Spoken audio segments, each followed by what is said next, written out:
오늘은 위령의 날입니다. 천국에 들어가기 위해 연옥에서 자신을 정화하고 계신 분들을 위해 기도하는 날이며, 기도를 해주고 또 기도 부탁도 드리면서 친해져야 합니다.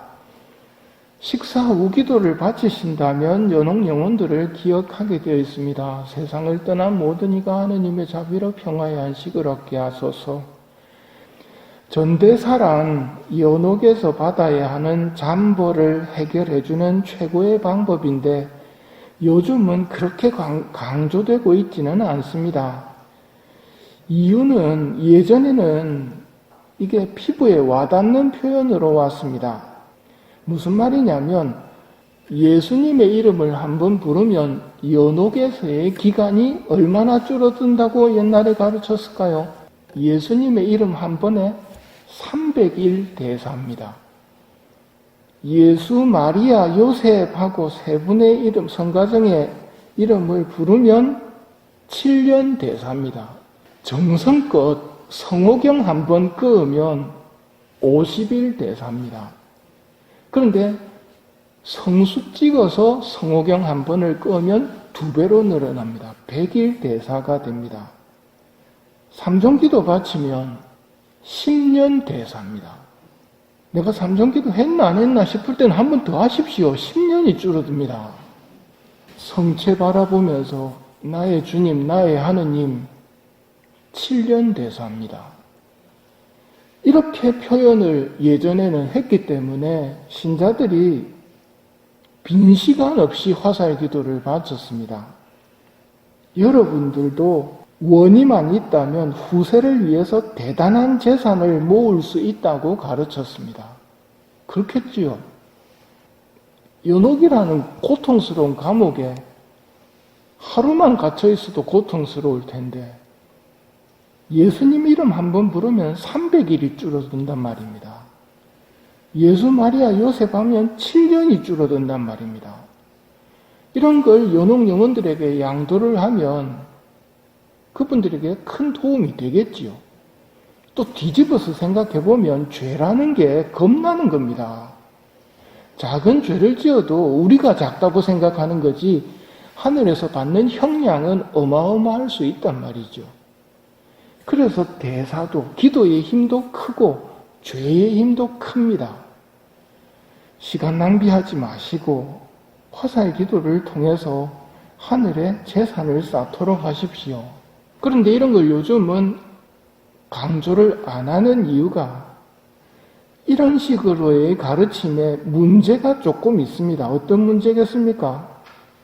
은총을 인간의 시간으로 며칠, 몇 년 이렇게 설명하는 것은 옳지 않다.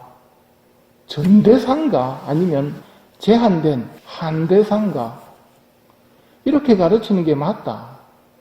이론적으로는 맞습니다. 그래서 한대사, 전대사라는 말밖에 요즘은 안 씁니다. 며칠 대사, 몇 년 대사 이런 말을 안 쓰지만 그게 무효가 된 것은 아닐 겁니다. 그 무효시킬 수 있는 분은 교황님밖에 없는데 교황님이 무효다라고 하지는 않으셨거든요. 표현을 이제부터는 한대사, 전대사로 강조하겠습니다 해가지고 오케이가 된 거죠. 전대사를 받기 위해서는 가장 중요한 게 2가지 조건이 필요합니다. 내적인 조건과 외적인 조건. 흔히 외적인 조건에 대해서 많이 알고 외적인 조건만 실천하면 전대사 받았다고 생각할 수 있는데 아닐 수 있습니다. 외적인 조건이 뭐냐면 여러분이 잘 알고 계시는 고해성사, 영성체, 교황님의 지향에 따라서 기도하는 것. 이게 기본이고 여기 플러스 알파 하나만 더 하면 됩니다. 오늘 같은 날은 뭐 하면 됩니까? 묘지 방문을 하면 됩니다. 묘지 방문하고 이 3가지를 하면 전대사를 받을 수 있습니다. 가장 대표적으로 전대사 받는 방법, 십자가의 길입니다. 십자가의 길 많이 하시죠? 십자가의 길을 하면 전대사를 받을 수 있습니다. 앞에 3가지 조건, 고해성사, 영성체, 교황님의 지향에 따라서 보통 주모경 영광송 바치지요.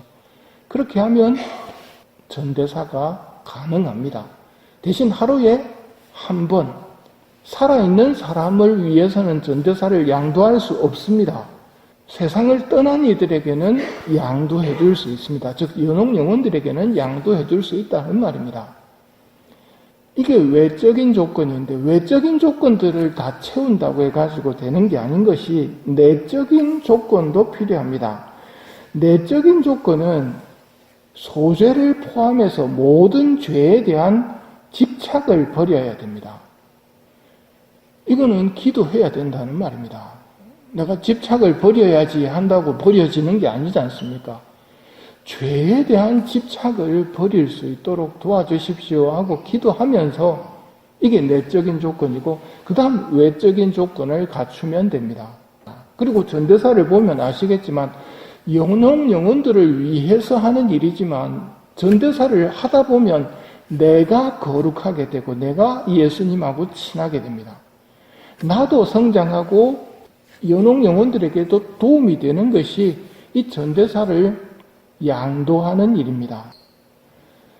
이런 권한은 예수님이 가지신 권한이죠. 예수님이 전도사 활용하시는 때가 어느 때입니까? 십자가상에서 우도에게 하신 말씀, 오늘 내가 나와 함께 낙원에 있을 것이다. 강도였지, 오른쪽에. 십자가형을 받을 정도로 큰 죄인이었습니다. 그가 그날 예수님과 함께 낙원에 들어갑니다. 그게 전도사입니다. 그래서 전도사를 받을 때 고해성사 다음에는 전도사 받으면 거의 직천단입니다. 뭘 전제로 한 거겠습니까? 고해성사에서 빠짐없이 죄만 고백했다면 남아있는 벌은 전도사로 해결이 가능하다는 말입니다. 근데 문제가 어디서 생기겠습니까? 죄를 고백을 대충 하거나 안 해버린 죄에 대해서는 해결이 안 됩니다. 전도사로. 전도사는 벌을 해결하는 것이 죄를 해결하는 게 아니거든요. 그래서 고해성사를 제대로 볼 수 있어야 합니다. 어떻게 하면 고해성사를 제대로 보는 걸까요? 잘 모르면 성체성사를 어떻게 준비하는가를 보고 그대로 적용시키면 됩니다. 영성체 하려면 언제부터 준비해야 됩니까? 최소 1시간 전부터 공복제 지켜야 되지 않습니까?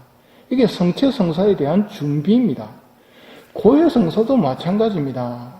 내가 지은 죄를 찾아서 고백을 해야 됩니다. 근데 여러분들도 느끼시겠지만 엊그제 무슨 일이 있었는지 기억나십니까?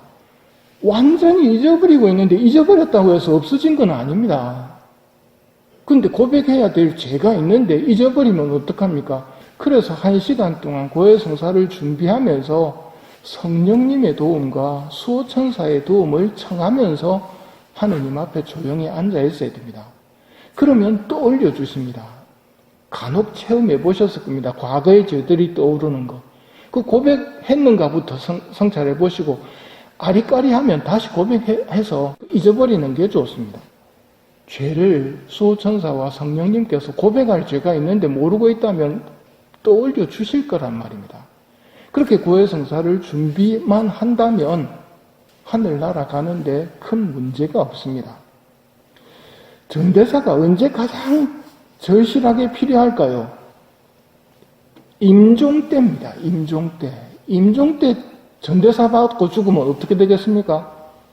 직천당 아니겠습니까? 그래서 임종 때 전도사를 교회가 받을 수 있도록 특별히 정해놓은 게 임종전도사입니다. 임종전도사 주십시오 하는 말 잘 안 들어보셨죠? 임종전도사가 어디에 들어있느냐면 병자성사에 들어있습니다.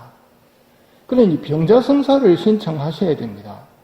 병자성사를 신청하시면 그 병자성사 때 신부님 오셔가지고 고해성사 영성체하지요. 짧은 문구입니다만 임종전도사의 권한은 예수님, 교황님이거든요. 그분들이 가지신 권한입니다. 오늘 네가 나와 함께 낙원에 들어갈 것이다. 그러면 사제가 그런 권한을 가졌습니까? 교황님은 그 권한을 주교님께 넘겼고 주교님들은 사제에게 넘겼습니다. 그래서 사제가 임종전도사를 할 때는 내 이름으로 하는 게 아니라 나는 교황 성자로부터 위임받은 권한을 가지고 성부와 성자와 성령의 이름으로 당신에게 전대사를 베풀며 당신의 모든 죄를 용서합니다. 라는 말을 합니다. 이게 임종 전대사입니다. 교황 성자로부터 위임받은 권한을 가지고 하는 겁니다. 그러니 임종 전대사를 알고 계셔야 합니다. 근데 만일의 사태지만 코로나처럼 격리돼가지고 병원에서 신분이 못 들어게 한다. 그래가지고 못 만나게 되면 어떡합니까? 여러분 알고 계셔야 됩니다. 이런 게 불가능할 때는 통회하는 마음으로 예수님의 이름을 불러야 합니다. 예수님의 이름을 부르는 것만으로도 엄청난 은총을 받습니다. 그리고 십자고상을 손에 쥐고 예수님의 이름을 부르면 임종 전대사를 신부님 없이도 받을 수 있습니다. 십자가가 어디 있습니까? 그래서 묵주를 지니고 있어야 됩니다. 묵주 들고 묵주기도 바치면서 예수님의 이름을 임종 때 부르면서 죽음의 고통이 올 때 그걸 달게 참아받고 통회하면 우도처럼 우리도 오늘 하늘나라에 들어갈 수 있다는 말입니다. 잘 기억해 놓으십시오. 병자성사를 잊지 마십시오. 병자성사가 안 될 때는 십자가를 손에 들고 예수님의 이름을 부르면서 겪는 고통을 하느님께 봉헌하며 임종 전대사의 은총을 청하시면 됩니다.